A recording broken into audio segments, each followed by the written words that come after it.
Details చూద్దాం. AP assembly budget సమావేశాలకు schedule ఖరారైంది. ఫిబ్రవరి 14న budget ప్రవేశపెట్టేందుకు ప్రభుత్వం కసరత్తు చేస్తోంది. 18 నుంచి 21 పని దినాలు అసెంబ్లీ నిర్వహించేలా ప్రభుత్వం ప్లాన్ చేస్తోంది. తొలి రోజున ఉభయ సభలను ఉద్దేశించి గవర్నర్ ప్రసంగించనున్నారు. అదే రోజు శాసనసభ బిజినెస్ అడ్వైజరీ కమిటీ సమావేశం జరగనుంది.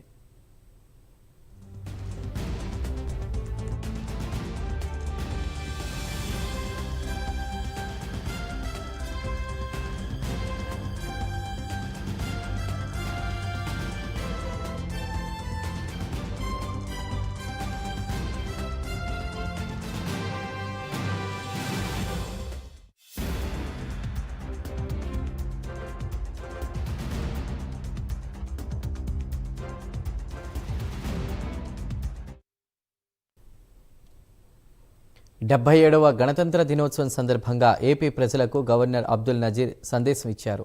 ప్రజలకు శుభాకాంక్షలు, అభినందనలు తెలిపారు. జనవరి 26న స్వేచ్ఛా ఫలాలను ఆస్వాదించడానికి దోహదపడిన స్వాతంత్ర సమరయోధులను స్మరించుకునే రోజని అన్నారు. ఇది మన జాతీయ స్వేచ్ఛా పోరాటానికి స్ఫూర్తినిచ్చిన సత్యం, అహింస, శాంతి, సంఘీభావం, అదేవిధంగా సార్వత్రిక సోదర భావం యొక్క గొప్ప ఆదర్శాలను పునరంకితమయ్యేటువంటి రోజని గవర్నర్ తెలిపారు. ఈ శుభదినం నాడు మన దేశ మూల స్తంభాలైన న్యాయం, స్వేచ్ఛ, సమానత్వం, సోదర భావాన్ని సమర్థించడం ద్వారా దేశ నిర్మాణ లక్ష్యానికి మనమంతా కట్టుబడి ఉంటామని ప్రతిజ్ఞ చేద్దామని పిలుపునిచ్చారు.